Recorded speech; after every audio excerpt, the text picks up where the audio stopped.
season 2011-12 was one of the most incredible seasons in the history of Scottish football, with the death of one of our largest clubs. The 10 seasons that followed were an amazing 10 years in the history of Celtic Football Club, with 4 consecutive trebles, one of which was an invincible treble. And it all ended with a worldwide pandemic that resulted in a worldwide lockdown. This is the fan story and the fans' recollection of those incredible seasons. You can listen to it every week if you're a paid subscriber to theceltiCunderground.substack.com. We hope you enjoy. Music in my head, crazy music playing in the morning light. Oh, ho, ho, it's magic, you know. Yep, so this is the 5th season of our 9 in a row seasons. I always preface it and start it by who died, what was number one, and what were the big films and things like that.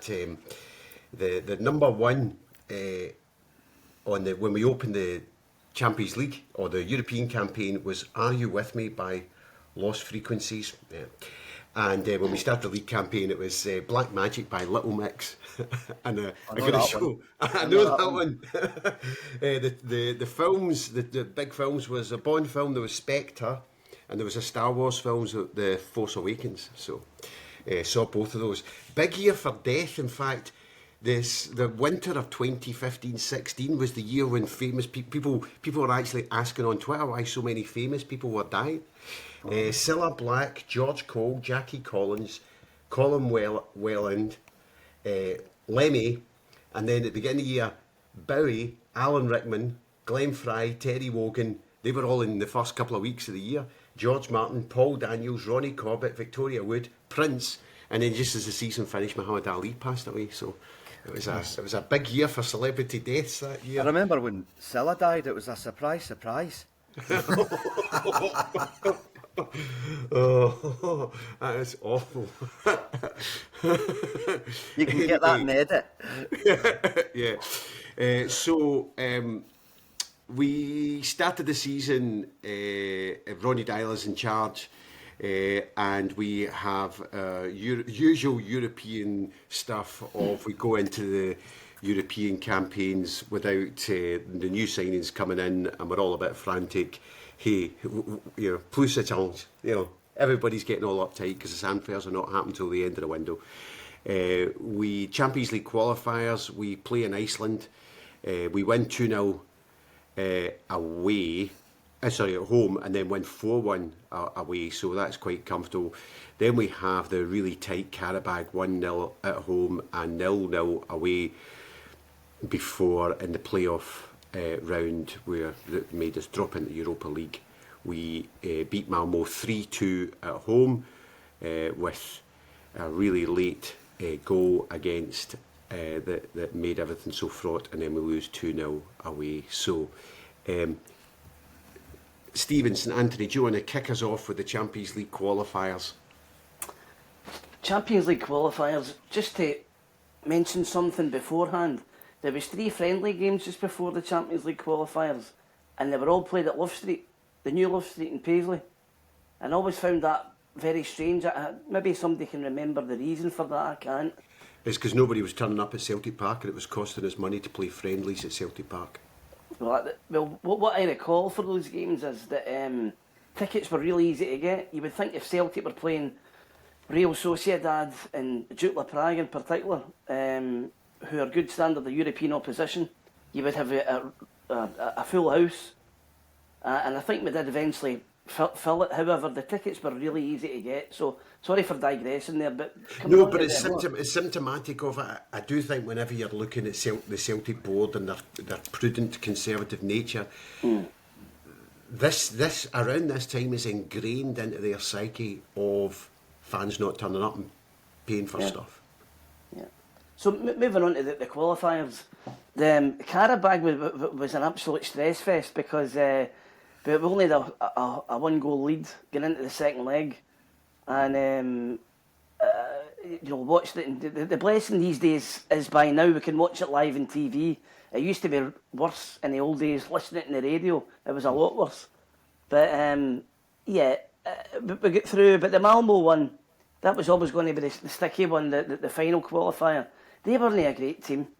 And it's really, really frustrating that we played particularly well on the night of the home game, and we won 3-2, 2 daft goals, and the Berge guy, Ingrid Bergman as we called him last time, he came back to haunt us. But my main recollection is of the second leg.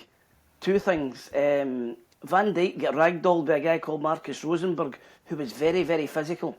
Van Dijk was the Celtic's main man at the time, and that was really disappointing. Another thing as well is, and I'm trying hard to remember here, I think Near Beaton scored with a header that got disallowed. Yes. And if we had VAR, that would have stood, and that would have made a big difference. So in some ways, we were conned a wee bit, because that goal would have went a long way to getting a result that night. Yeah. I mean, that was a dreadful decision, and I remember speaking to John Collins about it. He was absolutely apoplectic about it.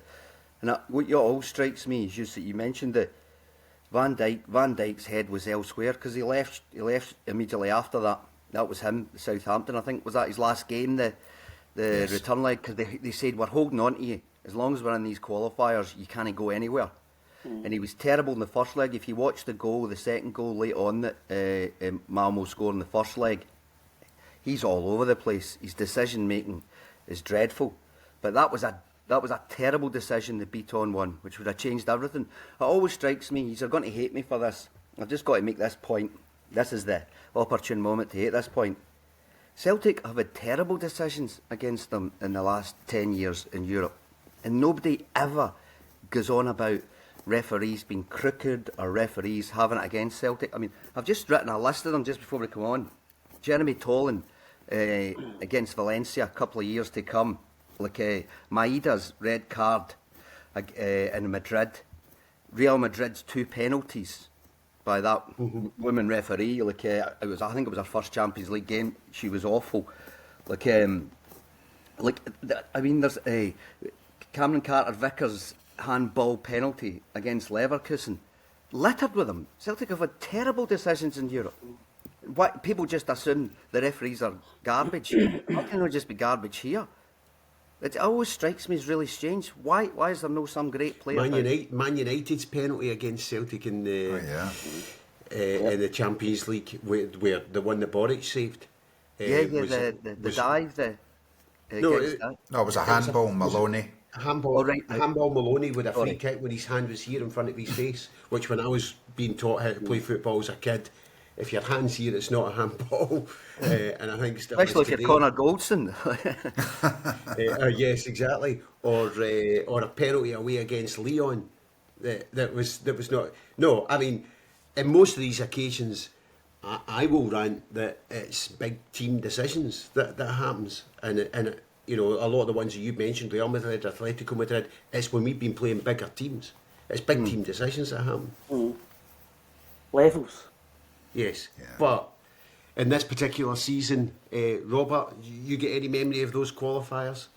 Yeah, I was at all the home games. I would have been home for the summer, and we'd lost Jason Denayer, and who'd had a great partnership with Van Dijk the season before.